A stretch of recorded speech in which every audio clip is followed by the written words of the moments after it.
So now we will start with chapter 2 of Specific Relief Act,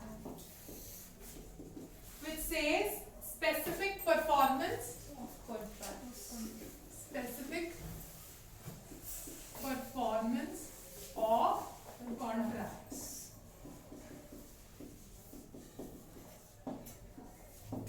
Section 9. Section 9 says defenses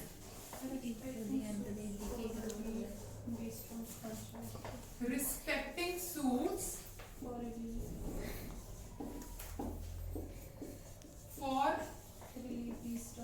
relief based on contract. Based on contract. मान लो जी A था, B था, ठीक है। इसने A ने B को क्या देनी थी? 100 kgs of rice. इनके बीच में क्या हुआ था? Contract. The contract has to be performed on 14th of December. ठीक? A ने B को consignment नहीं दी. That means what happened? Breach हुआ. Who is the affected party? B. ये चला गया कोर्ट. कोर्ट को जाके बोलता है कि मुझे स्पेसिफिक परफॉर्मेंस दिखाओ. Who is the इस केस में इस सूट में who will be the plaintiff? B will be the plaintiff? Yes. Who will be the defendant? A. तो अब क्या डिफेंस के पास कोई राइट है या कुछ क्लेम या कोई डिफेंस है डिफेंडेंट के पास? वो बताता है हमें सेक्शन 9 कि जो डिफेंडेंट है वो किस तरह के डिफेंसेस रख सकता है कौन सी सूट में? Specific performance. So section 9 says except as otherwise provided herein when any relief is claimed under this chapter. Under claim any relief claimed under this chapter कौन सी है relief? Specific performance. Any relief claimed under this chapter in respect of a contract, the person against who is this person? A. The relief is claimed may plead by way of defense any ground which is available to him under any law relating to contracts. Contracts में हमारे पास कौन से grounds होते हैं जो एक contract को void या voidable बनाते हैं? Void होता है mistake, fraud, consent, misrepresentation, नहीं थी, right? Consent Yes, नहीं थी. There was no consent. There was mistake, right? There was coercion. या फिर क्या होगा? Undue influence, fraud. ठीक है जी? और fraud हो सकता है. Mistake. तो ये जो ऐसे वाले क्या है हमारे पास ग्राउंड्स, इनको कौन क्लेम कर सकता है? Defendant. What as a defence. कौन सी सूट में? Specific performance में. This says all about section 9. ठीक है. उसके बाद है सेक्शन 10. सेक्शन 10 अमेंडमेंट से पहले कुछ और था. नाउ अभी अमेंडमेंट के बाद वो चेंज हो गया है, राइट? सेक्शन 10 अब हम नया वाला करेंगे which is after amendment of 2018. Section 10 of 2018 amendment says the specific performance of a contract shall be enforced by the court subject to the provisions contained in subsection 2 of section 11, section 14 and section 16. Basically section 10 says कि जो specific performance है वो हमें मिलेगी. It will be given to us but इन cases को छोड़. ठीक. जो कुछ इसमें लिख रखा है उस केस में नहीं मिलेगी. जो कुछ यहाँ लिखा हुआ सेक्शन 14 में उस केस में स्पेसिफिक परफॉर्मेंस नहीं दी जाएगी. या जो कुछ सेक्शन 16 में लिखा हुआ है उस केस में स्पेसिफिक परफॉर्मेंस नहीं दी जाएगी. बाकी सभी केसेस में हमें क्या मिलेगी? Specific performance. This says section 10 which has been amended after the amendment of 2018. So basically section 10 says कि जो specific performance है, जो specific performance होगी किसकी? कॉन्ट्रैक्ट की, वो हमें it will be granted.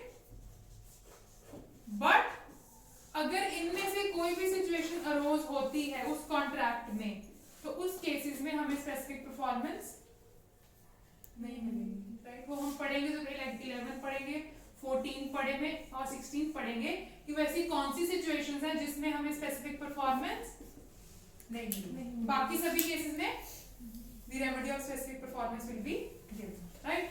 This is new section. इससे पहले कुछ और था, वो थोड़ा लेंथी सेक्शन था, लेकिन this has been shortened by the amendment of 2018. Now section 11. Section 11, cases in which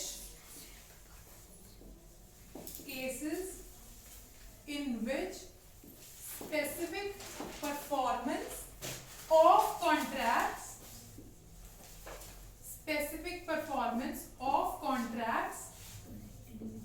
connected With trust and with foreseeable. trust and foreseeable. Basically section 11 हमें बताता है कि जो हमारे पास कौन से कॉन्ट्रैक्ट्स हैं ट्रस्ट के, ऐसी कौन सी सिचुएशंस होगी जिसमें उनकी specific performance can be granted, और ऐसी कौन सी सिचुएशंस रहेंगी जिसमें उनकी specific performance can be denied, right. So section 11 का subsection 1, what it says, except as otherwise provided in this act, specific performance of a contract shall be enforced when the act agreed to be done in the performance of a trust. So मान लो trust का कोई contract हुआ, right, कि some act has to be performed, right. मान लो trustee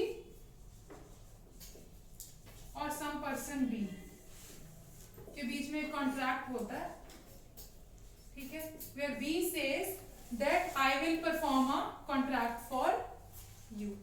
सो B क्या करता है, he denied किस चीज से, the performance of contract. Now when B will deny the performance of contract, the trustee can go to the court and seek the what specific performance किसकी Contract. ठीक। This says subsection 1 of section 11, right. Now subsection 2, a contract made by trustee. Subsection 2, contract किसने बनाया था, made by trustee, a contract made by trustee in excess, किसकी excess, of his powers. A contract made by trustee in excess of his powers or in breach of trust, क्या होगा वो contract, not specifically performed or enforced. Example देखो जी इसकी, ए और B था, he was the trustee, ठीक। जब trust create हुआ था तो ए को कहा गया कि एक प्रॉपर्टी है एक्स, राइट, इमूवेबल प्रॉपर्टी मान लो चाहे मूवेबल मान लो, कि इसको सेल करने की तुम्हारे पास कोई अथॉरिटी नहीं है, राइट। तो ही वॉज द ए कौन है, ट्रस्टी है, जो इसका ओनर था या जिसने ट्रस्ट क्रिएट किया था, उसने एक कंडीशन लगा दी थी कि जो एक्स प्रॉपर्टी है उसकी तो सेल नहीं कर सकता, राइट। ए ने क्या किया, being a trustee, he sold this X property to B. B चला गया कोर्ट, कहता जी ये जो प्रॉपर्टी इसने मेरे को सेल की है, इसकी क्या मुझे दिखाओ स्पेसिफिक परफॉर्मेंस। तो कोर्ट क्या बोलेगी कि ये जो कॉन्ट्रैक्ट हुआ था तुम्हारा किसके साथ, ट्रस्टी के साथ, which is A, it was in excess of his powers, so we will not specifically enforce. This is what section 11 subsection 2 6. So जो स्पेसिफिक परफॉर्मेंस होगी ट्रस्ट की, it can be enforced, but अगर कोई भी ऐसा contract होता है जो कैसे हो, in excess of the powers of trustee या in breach of the conditions of,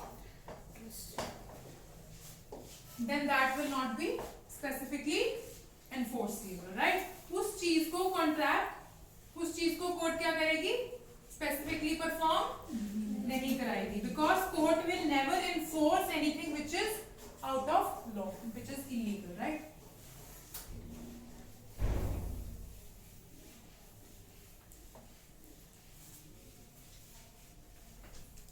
next we have section 12. Section 12 है specific performance. Specific performance of part of contract, right? किस चीज की स्पेसिफिक परफॉर्मेंस दिलवानी है कोर्ट में? One part, part. Not the Whole contract. Full, right? मतलब किसी contract था, उसका जो मेजर पार्ट है, मान लो 100 किलो वो थे, चावल थे, ठीक है? 100 किलो में से 80 kgs दे गॉट डैमेज्ड.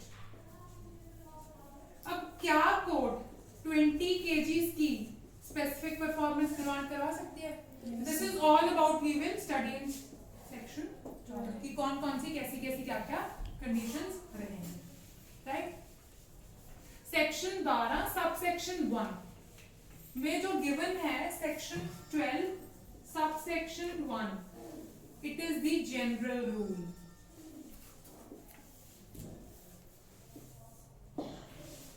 क्या कहता है subsection 1 of section 12? Except as otherwise hereinafter provided in this section, the court shall not direct. General rule says the court shall not direct what? The part performance. General rule कहता है कि अगर आपको किसी भी कॉन्ट्रैक्ट की क्या करानी है, स्पेसिफिक परफॉर्मेंस, तो वो पूरे की होगी, आप पार्ट की नहीं करवा सकते. This is what general rule. But इसके आगे इसके subsection 2, 3 and 4 which is the exceptions. किसकी? जनरल रूल की, जो कहां पे गिवन है, सबसेक्शन 1, राइट? अब हम पढ़ेंगे उसकी एक्सेप्शंस क्या रहती हैं, जहां पे पार्ट परफॉर्मेंस कॉन्ट्रैक्ट की हम स्पेसिफिकली दे सकते हैं. जनरल रूल क्या है सेक्शन 12 में? That you can not enforce the part performance, right? लेकिन सेक्शन 12 के ही section subsection 2, 3 and 4 gives the exceptions to the general. Now subsection 2, किसका subsection? What it says? It says when a party to a contract is unable to perform the whole of his part, but the part must be which is left unperformed. Let's take an example. A has to give 100 kgs of rice to B, right? अब वो कहते हैं कि the part which has been left unperformed by only a small proportion, 80 kgs they were okay in good condition, 20 kgs they got damaged. So the part which is unperformed, it is of small value.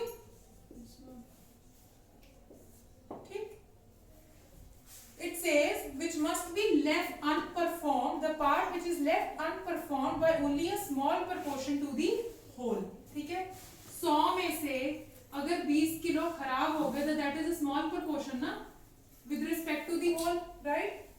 तो उस case में क्या होगा? The court may at the suit of either party. उस case में चाहे तो A चला जाए कोर्ट के पास, चाहे B चला जाए, कोई भी जाके क्या मांग सकता है? Special performance. Specific performance, right? Specific relief या specific performance. The court may, at the suit of either party, क्या करेगी court? Direct specific performance at the suit of either party. चाहे तो A चला जाए, चाहे B चला जाए, right? Direct the specific performance of so much of the contract as can be performed. कितना perform हो सकता है? Only 80 kgs. इसकी क्या कोड देगी? Specific performance, which is left unperformed 20 kgs. इसका कोड हमें क्या देगी? Compensation. Right? So part को क्या कर देगी? Specifically perform, और जो part रह गया उसका क्या दे देगी? Compensation. This is given under subsection 2 of section 12. ठीक है जी. पार्ट परफॉर्मेंस हो गई. जो पार्ट अनपरफॉर्म था उसकी वैल्यू क्या थी? स्मॉल या लार्ज? स्मॉल. और जो पार्ट परफॉर्म हो सकता था उसका कोड हमें क्या दिलवाएगी? Performance. जो पार्ट परफॉर्म हो सकता था स्पेसिफिक परफॉर्मेंस, और जो अनपरफॉर्म था उसका Compensation. Suit can be enforced at the instance of Either party. Either party. It can be play, चाहे A हो चाहे वो B, right?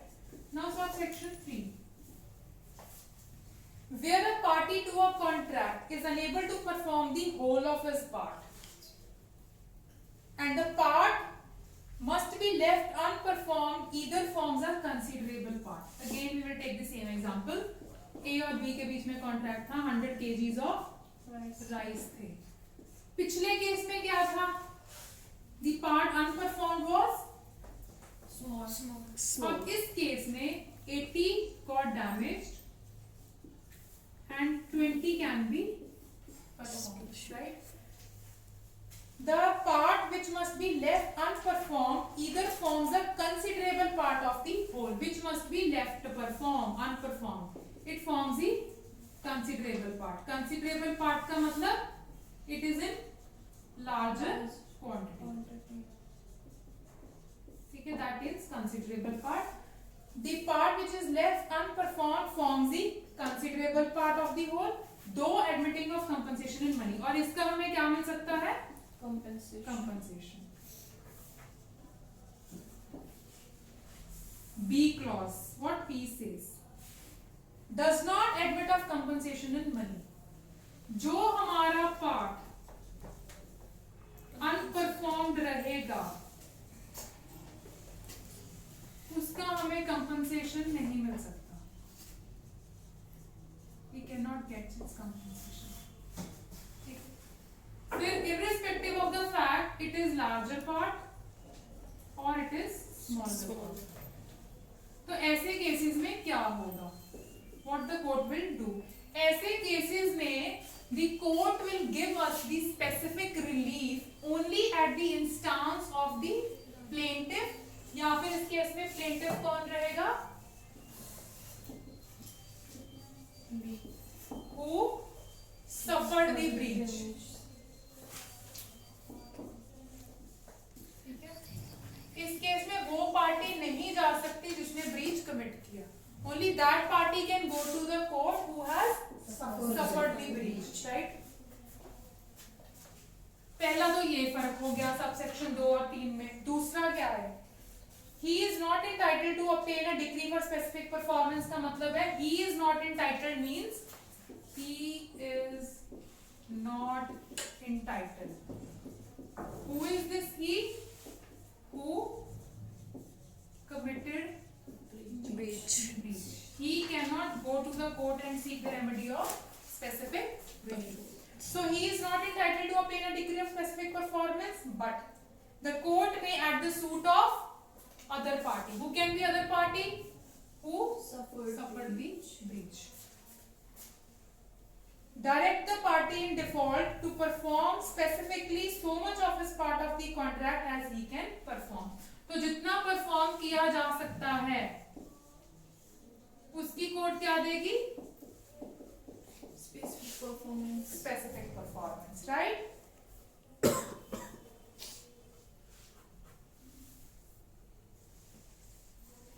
The part direct the party party in default to perform specifically so much of his part as he can perform if the other party in a case falling under clause A.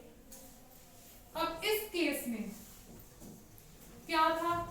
The damaged part was considerable, larger. The performed part was less.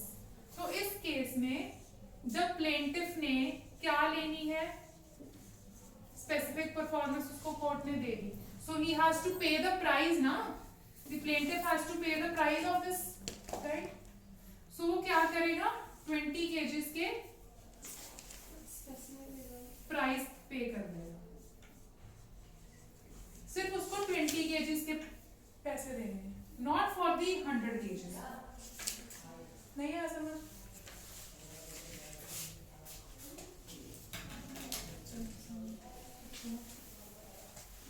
A B 100 kgs, ठीक है?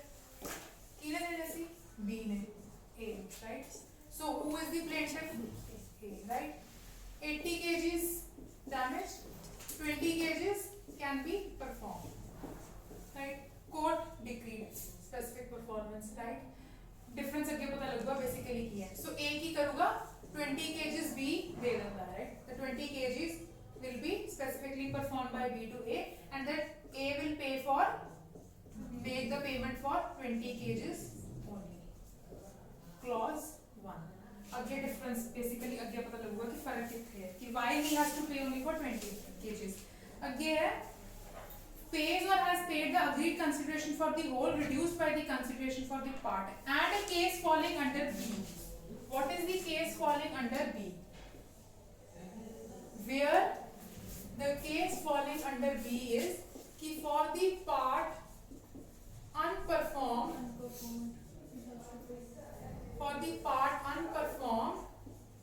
कोई भी compensation नहीं मिल सकती, ठीक है? कोई ऐसा केस ही मान लो जिथे कंपनसेशन कैलकुलेट ही नहीं हो सकती, damages. We did the example कि वो चीज है ਜਿਹੜੀ थिंग है, यदि मार्केट वैल्यू आज प्रेजेंट ही नहीं है, so you can not calculate the damages, right? ਹੁਣ ਜਿਹੜਾ पार्ट अनपरफॉर्म्ड सी, it was not admitting of compensation. Now what has to be done in this case? इस case the plaintiff specific performance will be given. Court कहेगी ठीक है ਜਿਹੜਾ पर part की हो सकता है, परफॉर्म हो सकता है, ਉਹਦੀ ਤੁਸੀਂ specific performance करो, but the plaintiff is required to pay for the entire contract, even for the part which is unperformed. This is the difference.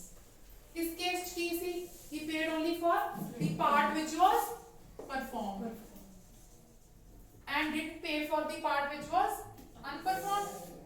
This was unperformed, ठीक है? He didn't pay, he paid only for the performed part.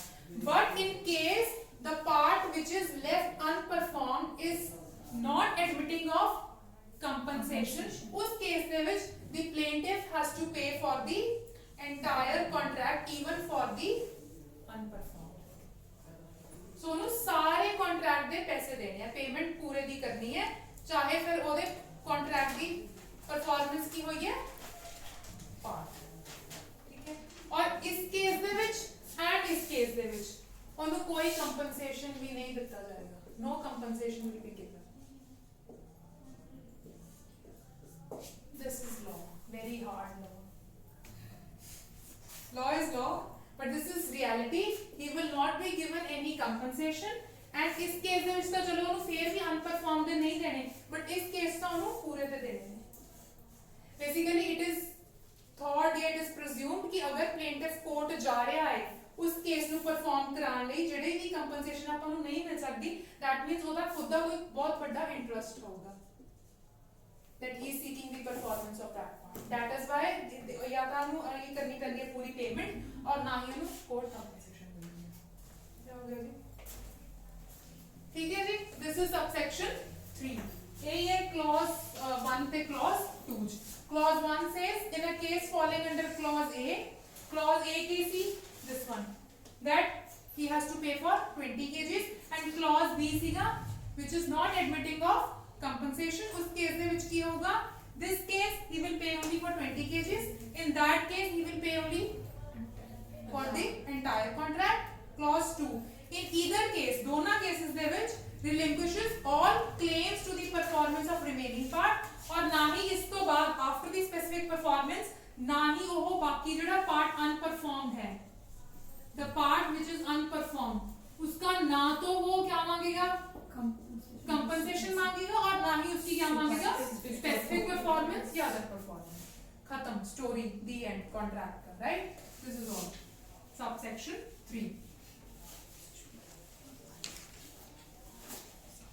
Now इसका clause 4.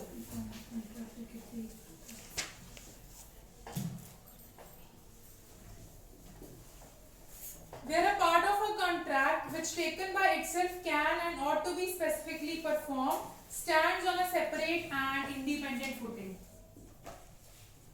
Separate and independent footing. मान लो एक contract हुआ, ठीक है,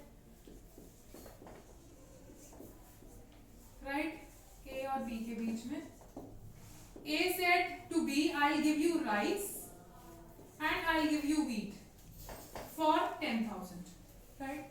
Can we find out how much has to be paid for rice and how much has to be paid for wheat? नहीं पता, वो तो आप अंदाजा ला रहे हैं. It could be 6 or 4. It could be 3 or 9. 3 और 9 9 10 11 नहीं 12 हो गया. It could be